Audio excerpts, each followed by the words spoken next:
It's time to eat. What are you hungry for? Sit down and get ready to consume an abundance of fantasy football knowledge from Ross Tucker and Joe Dolan. Feed me now. I'm starving. On the Fantasy Feast Eating Podcast.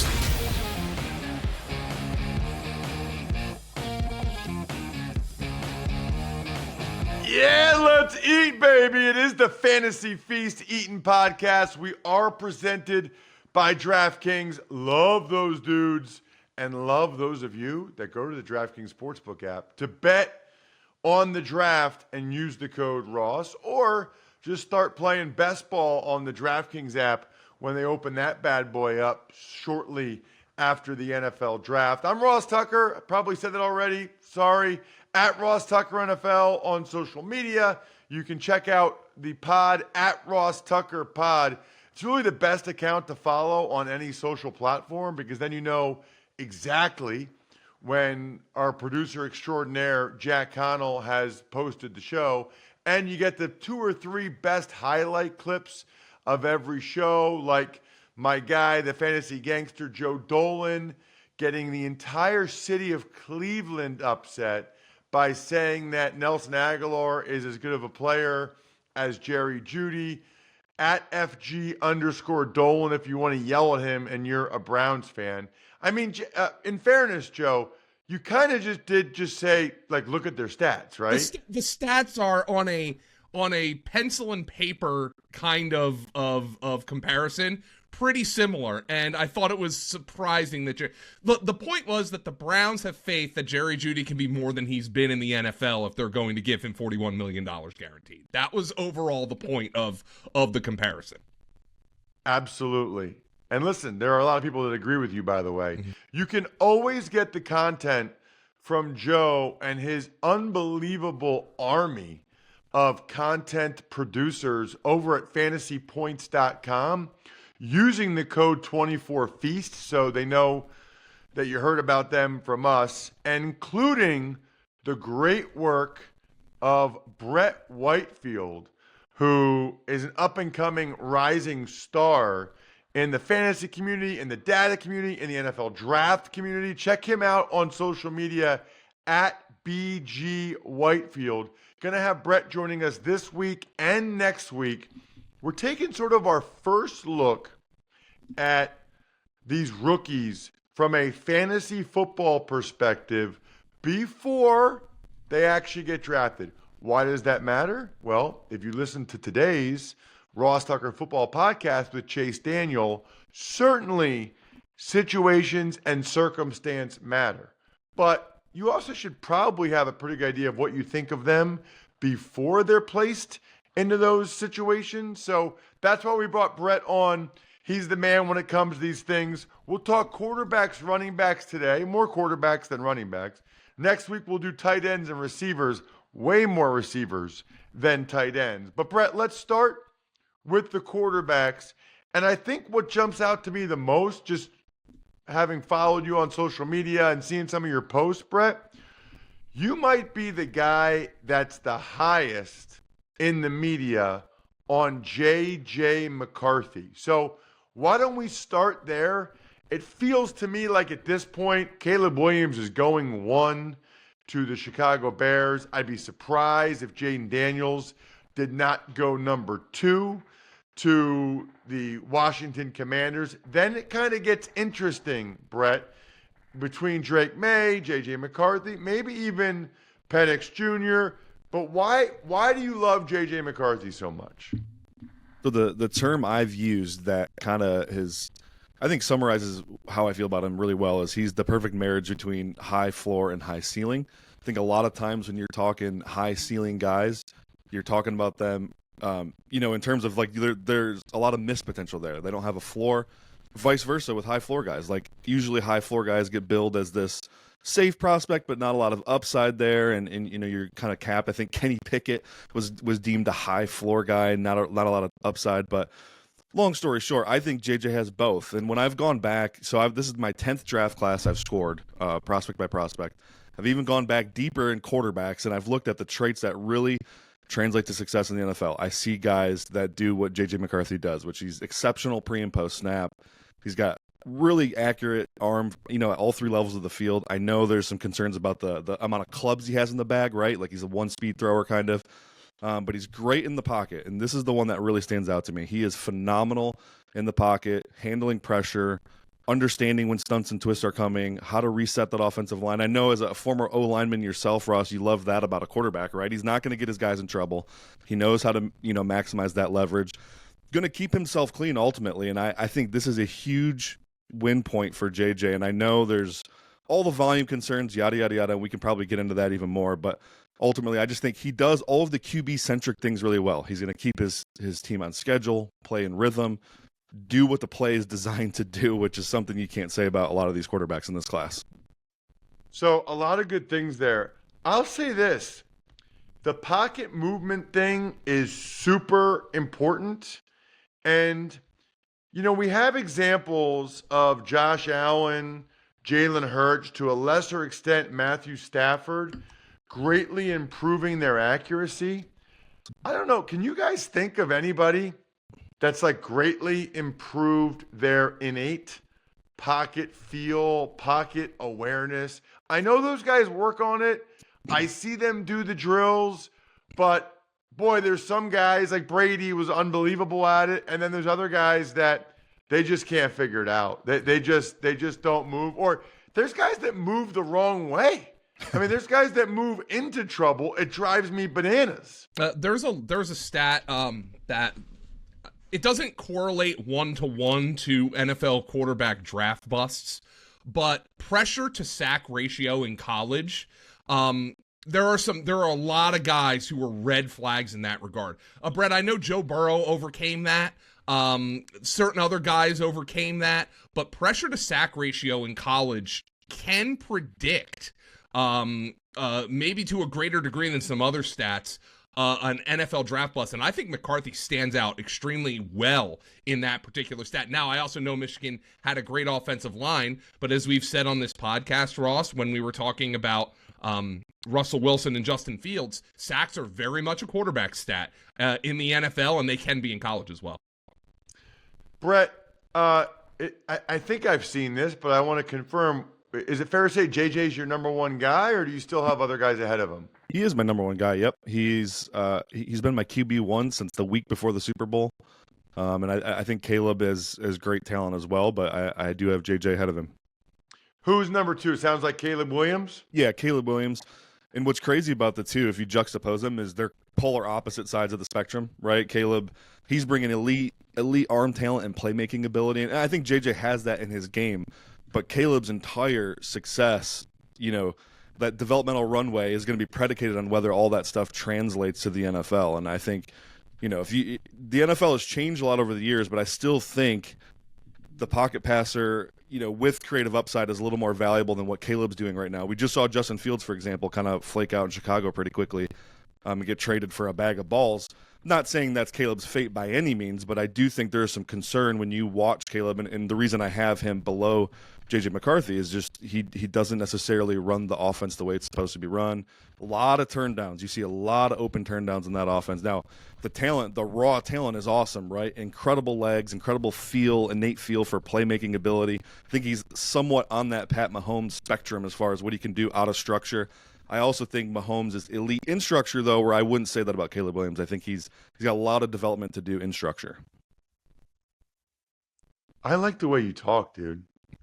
Seriously. He's legit, Joe. I just like you're using terms I love, turn downs, structure. I'm loving it, Brett. We know how to pick them at fantasy points, Russ. We know how. What's that? We know how to pick them at fantasy points. Yeah, you really do. Yeah. So who's number three? I got other questions for you, but let's get the evals on the guys. Who's number three? Jaden Daniels is my three. What he brings with his legs, it just gives him such a high floor, and this is something we've seen over and over recently, whether it's Lamar Jackson or Jalen Hurts or even Kyler Murray. Like those legs give an offense a relatively high floor, and I do think he's a really good passer as well. He's got some some issues. He's like allergic to throwing over the middle of the field. He doesn't want to attack the middle, especially at the intermediate level. It's really like, I think that I found like 2 or 3 throws all of last season where he really did that, in a tight window, not to a guy running wide open. So, but I think that running ability, man, that just gives such a high floor. And I think that, if I had to predict a guy that won't be a complete bust, I would predict Daniels to be that guy. Wow. Is it fair to say he was thrown to the outside because that's where Neighbors and Thomas were? Absolutely. I mean, that there is some truth to that. I think the LSU offense didn't set him up well for throwing across the middle of the field. It's a very vertical, linear offense. Yeah, they want to push the ball downfield, attack the edges. College hashes being so wide, there's an ocean to throw into out there. So it definitely makes some sense. Let's get to your number 4. I've got questions for both you and Joe about the quarterback position and rookies and fantasy and all that stuff. But I want to get the evals in first. Your 4th guy, is it Maye, or are Nix or Penix ahead of him? It is Drake Maye. Ultimately, if you like what Caleb brings to the table, I think Drake does those things well, as also just not at as high of a level. He also, the weaknesses I listed with Caleb Williams, I think that also applies to Drake Maye. And the one thing that really dropped him down to number 4 for me is the throw-for-throw accuracy just wasn't there, especially in 2023. Really inconsistent. He's got a little bit of a wonky base. These are all things he can clean up, of course. But when we, I want to project guys to the next level. I want a little bit cleaner of a little bit cleaner mechanically. And I think Drake's got a lot of work to do in that regard. The North Carolina offense also didn't do him any favors as far as like teaching him how to read out defenses and getting through progressions, a lot of half field reads and stuff like that. So ultimately, I think Drake is a very talented dude. This is a really good class, so he's my QB4. Maybe he just needs to relax, drink some Labatt Blue Lights with his friends while he's getting ready to get drafted, living life to the power of we. Always enjoy responsibly, Drake. Beer, Labatt USA, Buffalo, New York.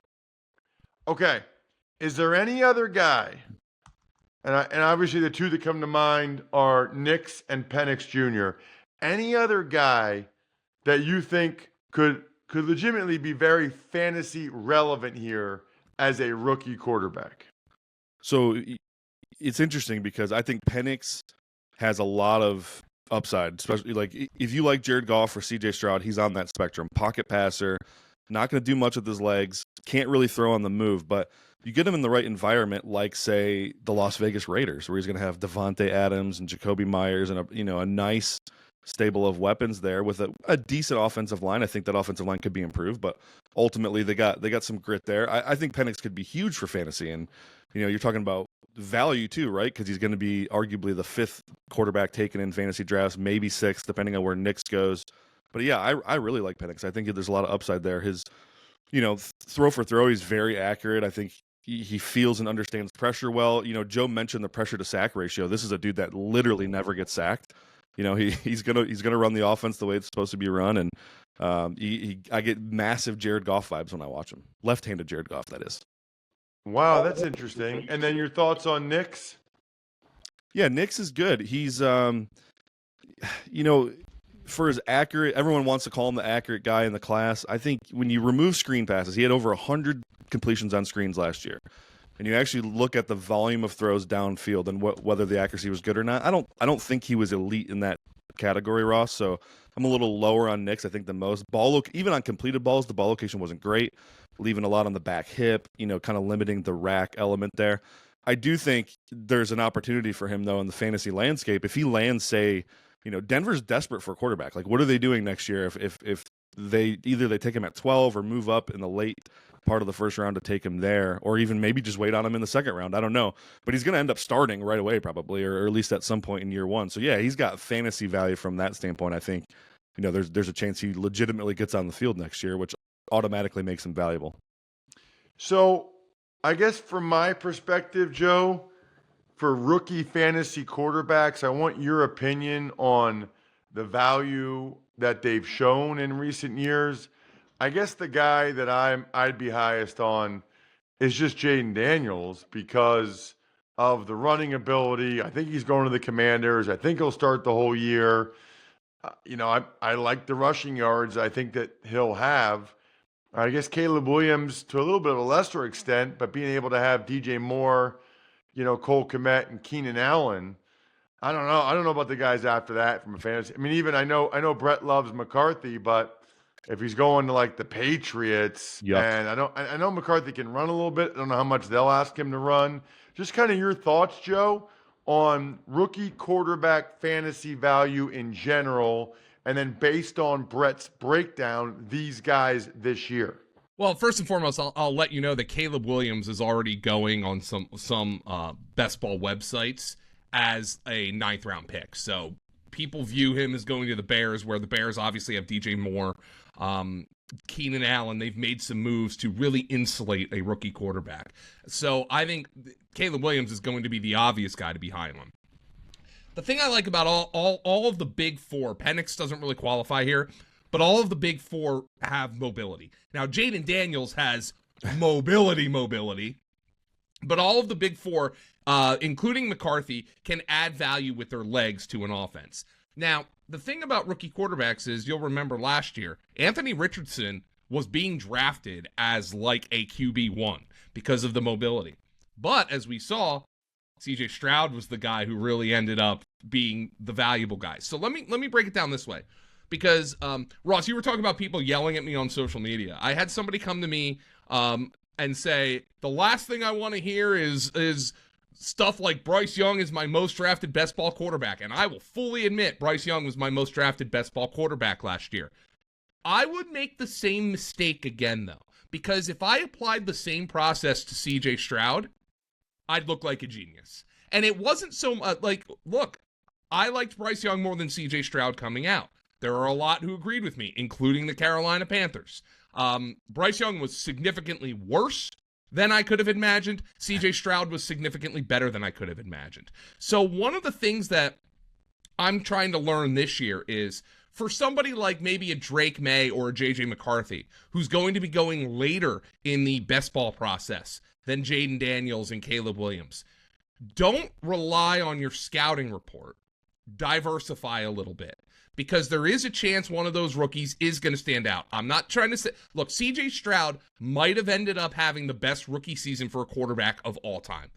That is a high bar for somebody like a Drake Maye or a JJ McCarthy or a Jaden Daniels or anybody to get over. But if it looks like one of these guys is going to start 16 games, 17 games, add them into your best ball portfolio. They do sometimes end up contributing right away. And the fact that all of them, sans Penix, have plus mobility. Now, Penix is out there on social media saying, hey, look, I ran a 4.5. I can do it if I need to. He just didn't show it as part of his game at Washington. I think he stylizes himself as a pocket passer. But if any of these guys are going to be looking like they're starting 17 games, they're going to be valuable, and they're cheap. And they're going to be cheap because the value is unknown. Look at CJ Stroud now. He's getting drafted as a top 5 best ball quarterback. You want to take bets on those unknowns in the later rounds, and I think most of these guys are going to start sooner rather than later. Let's move over to running back, Brett, where it's not being talked about as much because there aren't thought to be any first-round picks. But here's what I know. The Dallas Cowboys are taking a running back. They're taking him pretty high, and he's going to start for them. That's what I think. So we at least have one fantasy-relevant rookie running back, whoever the Cowboys pick. There's probably another team or two, Joe, that you're all over, that you've got pegged as taking a rookie running back. Is there a guy or two that you really like, Brett? Yeah, I'll throw 3 names at you, especially for the Dallas Cowboys specifically. First one would be Trey Benson. He's not my RB1, but I think for the Cowboys, you're taking a swing on a guy that has potential 3-down upside. Like, they need an every down player, right? Like, this is like their running back room is a little bare right now. So Benson, he's got all the traits you look for. I mean, he's bursty, he's got good top end speed, he's got great vision, and he can make guys miss. You check those 3 boxes for me, I'm gonna like you, just no matter what. Then you add to the fact that he actually is pretty good as a receiver. And I know he's a little stiff in the hips. He's not going to get out there and run routes against safeties and win that way. But as far as the screen game goes, the check down game, some easy throws over the middle, I think he's more than serviceable. And he's pretty good in pass pro too. needs to clean up some technique in pass pro, but he'll come up and deliver a hit. So I think Benson would be a slam dunk. Now, where they're rumored to take one of these guys really depends on the valuation for me. Like, first round's got to be out of the question, but who knows with the Dallas Cowboys, So. You said Trey Benson, not your RB1. Who is your RB1? My RB1 is Michigan running back Blake Corum, actually. Corum, if you put on the tape, the 2021 tape, the 2022 tape, it is absolutely unbelievable. 23, coming off the major knee surgery. It took him until about the Penn State game.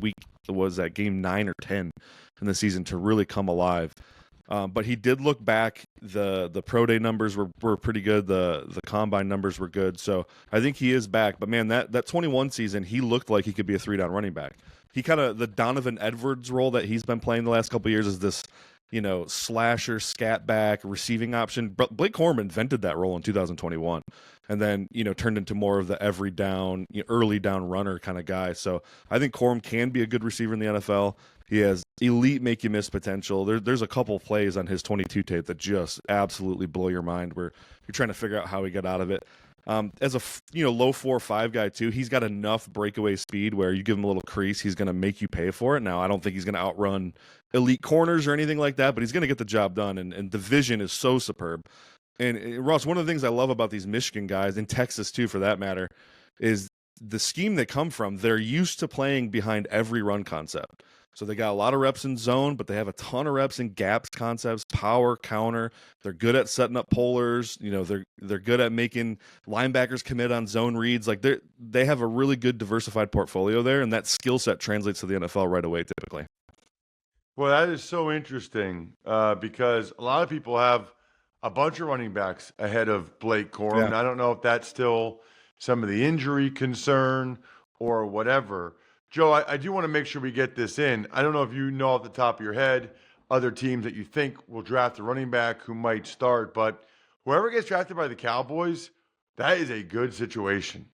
I mean, with Dak Prescott and CeeDee Lamb, I still think the offensive line will be pretty good, even though they lost a couple guys. That is a very good, a team that should win a bunch of games, and you have leads. That's a really good situation for a rookie running back to get into. So, Ross, the Chargers, I believe, are the betting favorite to actually draft Blake Corum and be reunited with Jim Harbaugh there. The Chargers could draft an offensive lineman in the first round. Still wondering where, Ross, everybody uses the cliche, this is where the draft starts. The Chargers might end up being that pick where the draft kind of starts because they could draft a wide receiver, they could trade down, they could draft an offensive lineman, but I think a lot of folks are projecting Blake Corum to go back to the Chargers. Now, as it relates to the Dallas Cowboys, they just signed Royce Freeman, which, he's a professional who can give you some carries. Yay. I believe they have hosted Jonathan Brooks on a pre-draft visit, though.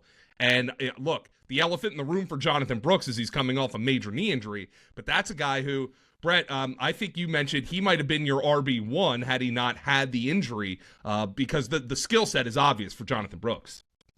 Yeah, skill set's obvious. You just wonder, a team like the Cowboys who have to have a guy this year, like Brooks is going to miss a good part of his rookie season, even if he comes back early. Like, is he going to give you, what he is? Like, we've seen a recent example of a lot of guys, Dobbins, Javonte Williams, Breece Hall. It takes a little bit of time to get back to normal. What did you think of Brooks, though, as a player, Brett? Awesome. RB1 level talent for sure.